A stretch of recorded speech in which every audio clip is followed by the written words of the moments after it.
Okay. Good morning, Rosemary Morrow, or good evening your time. Yes, it is. It is evening our time. It's morning your time. Hello, Alfredo. I hope you have a terrific day today. It's really good to see you again. Likewise, Rosemary. Well, I wanted to take this opportunity to ask you about the Training Permaculture Teachers course that you developed. Tell us a little bit about it. How did it come about? And why did you decide to create a teacher's training? Yeah, well, thanks for that question. I'd just like to mention I'm on Gundungurra land in New South Wales in the Blue Mountains, which was never ceded by the Indigenous people. And we are to this day illegal occupants of this land without treaty or acknowledgement. And I think it's worth saying that we should not be here without better conditions, and the people are gracious. Okay, so let's talk about teacher training. When I started to teach permaculture or thought about teaching it, I was aware that the classes were fairly small and the need was great. So therefore we had to have the most effective teaching methods as we could get. And to do that, it wasn't going to be chalk and talk or sage on the stage. Had to be something which engaged learners. And what would this be? So I did spend a bit of time researching all sorts of non-formal education that involve and integrate students. And like you, I now knew our students could be from 12 years old to 80. They could be professors or they could be illiterate. And how do we teach these diverse groups coming from a multitude of religions and cultures and experience and ages, and they all can be interested in permaculture? That's one lot of challenges. The second lot, the permaculture that I'd seen, Alfredo, was not taught as if there was care of people. So if we want to be good permaculturists, we need our care of the earth, care of people, and share surplus to apply through all our teaching. I think, it makes logic. And for one person, just to hold the power and sit there and manage it all was not care of people, because ignoring people or not involving them is not sharing, and it isn't making sure that they're being nurtured in their learning. But I didn't want a course that was all about you or me. It had to be a community course and create a learning community. So creating a learning community came first. Okay, super. And tell us more about the pedagogy, or tell us more about the educational foundation of this course. Okay, first, if you don't mind, I'll just go a little bit off that question. Sure. So there are two things in this course. One is the content. So anyone coming to learn how to teach permaculture probably wants to know their permaculture by the end of it. They want to know it better than if they've just done a course and gone away and saying that's great. Then want to know the details to teach. So I'm calling that content. They also need a process to teach, which is going to involve learners and going to involve that non-educational process. And so there were two things. So I did one book on permaculture for teachers based on the Earth Users Guide, which is now a bit dated. And another one was the process course that doesn't really deal with permaculture content at all. It deals with the process of teaching, but you have to learn the content in the course.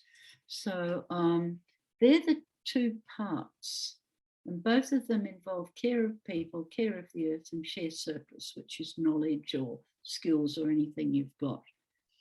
Can you come back to your question again for a minute? Because sure. Yeah, sure. So yeah, just a little bit more about the educational philosophy of the course. All right. Well, there's an awful lot of educational philosophers. There's Dewey and there's community education. My non-formal education goes back to Confucius, Jesus, Socrates. Socrates, yeah. Yeah, and the one I liked best was the idea of Socrates in the workplace, where people learned by the questions that helped them think. That's not all, But we know that if I give you a question, you have to rake through your knowledge to answer it. Or if you have cognitive discontent, something's wrong with that knowledge, you have to rake through to formulate a clear question. So quite a lot of it is based on questioning, but not in such a way it feels like an interrogation. But it's helping people put things together themselves without telling them. Sometimes it's called teaching without telling. And for that, I rely on the great American educator, Parker Palmer. I rely on the liberation people such as Freire from Brazil, who ended up, I rely on, was he Mexican? Deschooling Society? Yeah, Ivan Illich. Yeah. Ivan Illich is a powerful influence. Yeah. So I took those people who created mass movements and educated people in different ways and tried to put together the best methods. Then I used what we know best of learning psychology at the moment. And the two things I learned were the ways we take things in and then the way we process them. And you have to take them in and process them to learn. And they're not the same things. So taking them in is touch, it's your senses. Eyes, nose, mouth, touch, see, draw, this book, you know, that's what you remember. And most people probably remember best. And then we try to combine two of those senses all the time someone's learning. So they might do vision and talking. So they see it and then discuss it. And consciously you're feeding that into your teaching. For processing, it's understanding a little more whether people like to think and then reflect, or whether they like to reflect first and then, speak. In speaking, they're making clear to themselves and then reflect, or they like to reflect and speak. And that will give you different classroom behavior. Gives you everything from the conceptual learners to the dynamic learners to the utility to the creatives. It's that particular combination of wanting to think first or speak first. Yeah. And they're both good, but schools reward the person with the hand up first, which could be a wrong way of going. So that's why we work to make sure everyone gets a chance to answer, and it's nothing to do with intelligence. We take on board a bit the different types of intelligence. So at the moment, people say there are 6 or 8 types of intelligence. I'm not sure whether gymnastics is intelligence or facility, but we mention it. And the other thing, how do you know learning's occurred? What is learning and how does it occur? And how do you establish it's learned? So that is really an ongoing monitoring role by the teacher, checking what's happening with the students all the time, either hearing from them, listening to groups, having a look at what they've drawn, watching what they do and feeding back. So that monitoring has to happen to know that they're learning, because we don't do an exam at the end. Yeah. We don't do an exam anywhere. We are constantly monitoring the learning, and that's what you do as a PDC teacher. Can they do a sector analysis? Can they do a water site analysis? Can they do a soil analysis? Can they, do they have these skills? And you don't bother to wait till the end, you do it all the time through the course. So then we give you methods, different methods, and also tools to use with that method to strengthen. And of course, as you know, there are so many different topics, you can't use the same method. Yeah. So I'd like to follow up on something you mentioned a bit ago about the Socratic method, the question method, because probably the thing that had the biggest impact on me when I first did this course as a participant, as a student 11 years ago in Austria, was during the course, we practice micro teaching. We practice what we're learning. Every day there's an assignment where each participant needs to practice these different methods, try out new ways of sharing knowledge. And I can remember so clearly, like it was yesterday, that Rosemary by chance happened upon me 2 days in a row at the beginning of the course as I was doing my micro teaching. You do micro teaching in small groups with your fellow peers. And oh, I was so nervous. And I had come to the course with the typical idea of, okay, if you're a teacher, then what you do is chalk and talk. You write things on a board and you talk. And that had been my experience in education. And so that was what I came to the course thinking is what you do. So Rosemary observed me for these first 2 sessions. And then afterwards, she said, the next time that you do your micro teaching, you are going to use one method, and it's the questioning method, the Socratic method. And you will do the whole session by asking questions. And of course, it put me into a panic. But when it came time to do it, it just was such a tremendously liberating experience to be able to see how drawing out the collective knowledge and experience of the participants was such a fantastic way to facilitate knowledge compared to me having to be the one downloading it, filling up the empty cup of the participants with my full bottle. So yeah, I think that's a really powerful part of this course. Yeah, but you have to learn the method because you have to start with the knowing, like what is your name and where do you come from or where were you born, so people can answer confidently and well. You know, do you have chickens? Yes. How many chickens? 6. Yeah. Do they lay eggs? Sometimes. Yes. Have they been sick? Yes, sometimes. What did it look like? Then what was the name of the disease? There's your crunch question. Yeah. And they say, well, I don't really know. What was Newcastle disease? Then what did you do? And how can you keep them safe next time? So from the very simple growing confidence to the very difficult question, what would you do next time? Or was there an alternative to that medicine? That's the thinking question. Mm-hmm. And that's where you're going all the time. And I recently did a whole hour session on forests with only questions. Yeah. And people didn't feel interrogated because they were trying to think of the answers. So what's a forest consist of? And everyone can say, I won't go into it now, but you can understand, I hope it's clear that you could start with the very tangibles and then if they get stuck, does the forest have a canopy? So you give them a closed question. Yes, does it have a trunk? Yes, does it have roots? Yes, then you know what's the function. Mm. So, you know, yes, it's very, very powerful, but I'd only challenge students I think could do it and who had promise. Mm. So you would notice the whole of your class was not asked to do the same thing. Mm. And other people, I'd say, I think you're very, very good at demonstration. Have you thought of becoming a specialist in nursery techniques? It's just different. I wouldn't say it to someone for whom it was going to be impossible. And you were so urbane and so smooth. I thought, you know, sure, I can do that. I didn't know you were nervous and challenged. You're telling me now after 11 years. I was sweating and I felt nauseous and I couldn't sleep the night before. 11 years, you're telling me this.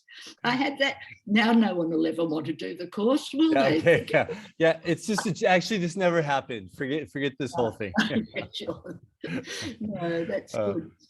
Yeah.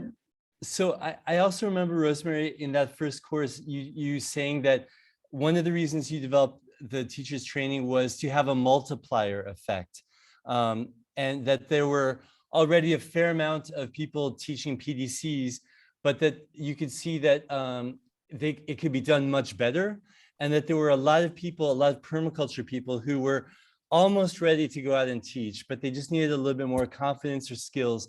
Can you say a bit more about this? And what are some of the results you've seen of the people who've done these trainings with you? So the very early models were really people like Bill and David, and they just talk and talk. And when you have someone like Bill, who at that stage had a cigarette and a beer and sat on a stool, a bit like a raconteur, his language and his examples were challenging, entrancing, wonderful. He's a raconteur beyond belief. And they're probably 1 in 10,000, and few of us can do that. The rest of the people were just doing chalk and talk, usually talking to the board more than the students. Mm.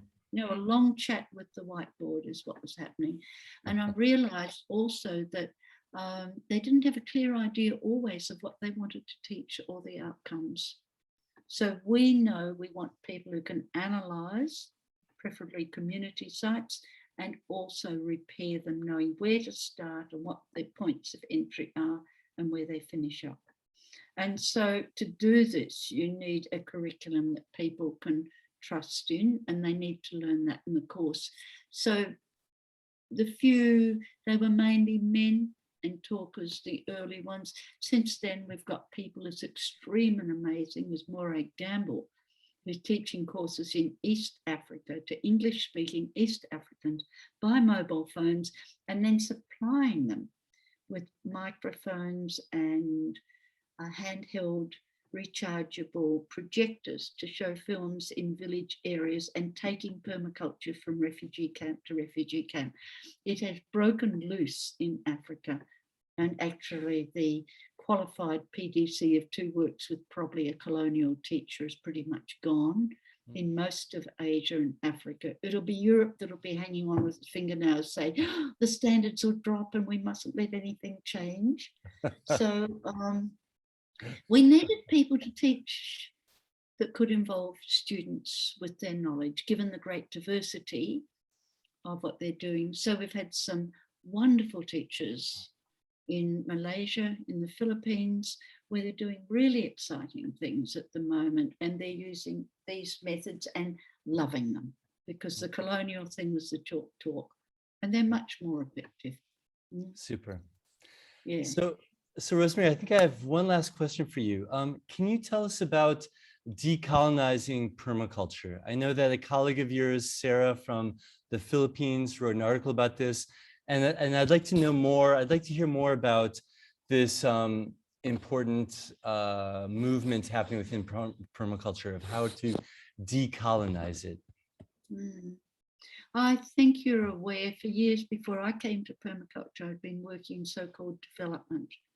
And in countries like Vietnam and Cambodia with war, with East Timor with war, with the first course in capital's Tirana in Europe after the fall of Ojku, the great dictator. Of Romania?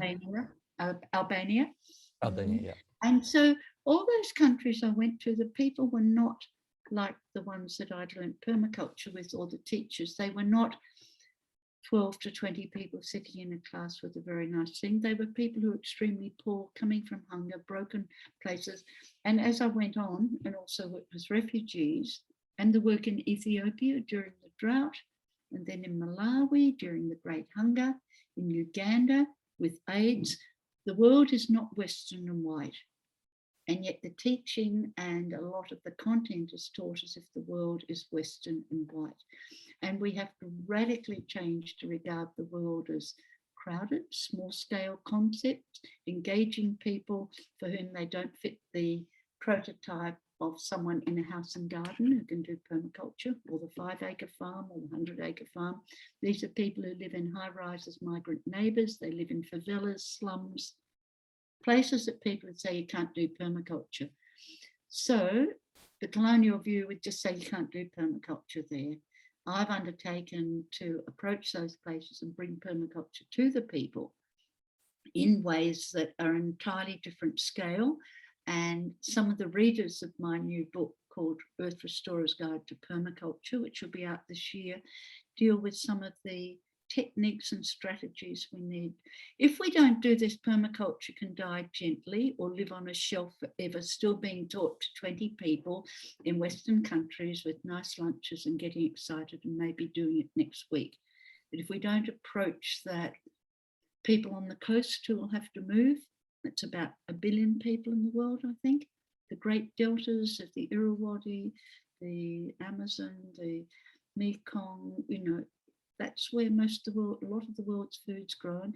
If we don't deal with people where there are melting snows, if we don't deal with the islanders don't deal with them, that's a dreadful phase, but if we don't provide something for them, then we are irrelevant, however much we cut our carbon, because these things are happening and unstoppable. And if they're not included in permaculture, then permaculture can, it's nice, isn't it? But it's only for us.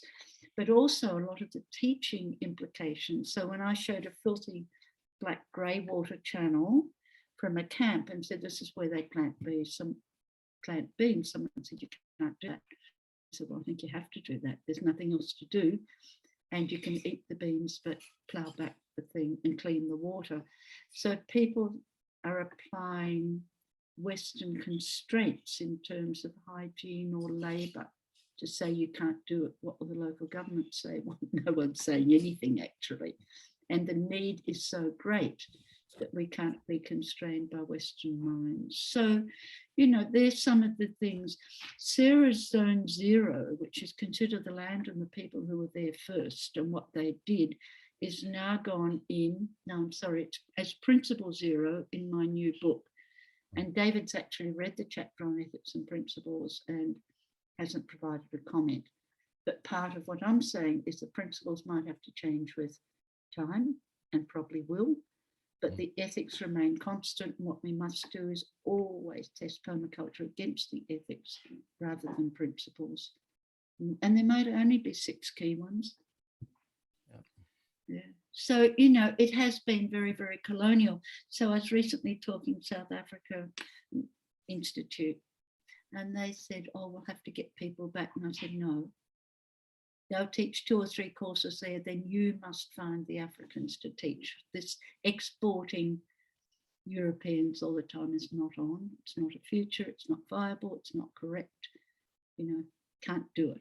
No, this is not an export industry anymore. It's only to kick off with quality education and then get out as soon as it's established. So COVID stopped us taking a teacher training into the refugee camps for the Rohingya in Bangladesh. We had to stop. Now we're just picking up and going back to do that because it has to be done, and then the refugees can teach themselves and whatever they're doing. Yeah, so really it has to be an east-west flow of information according to tropics or temperate. It can't constantly be the north-south axis anymore. Yeah, that we have to regard that as having had its day pretty well, unless, as I think, you can justify kicking off really good quality work, or that will happen once you've started. You'll get the east-west axis. It is colonial. So many things are colonial. We wear a cloud that we don't see. It's like, you know, an aura. We wear an aura that we cannot see of. Why don't people do it our way? And it really has to be handed over and just evolve. It's good enough and solid enough. And once we put in the essential information, if it's not indigenized or localized, it's not worth having. If it won't suit these other situations, then what are we doing? Find something else. Yeah.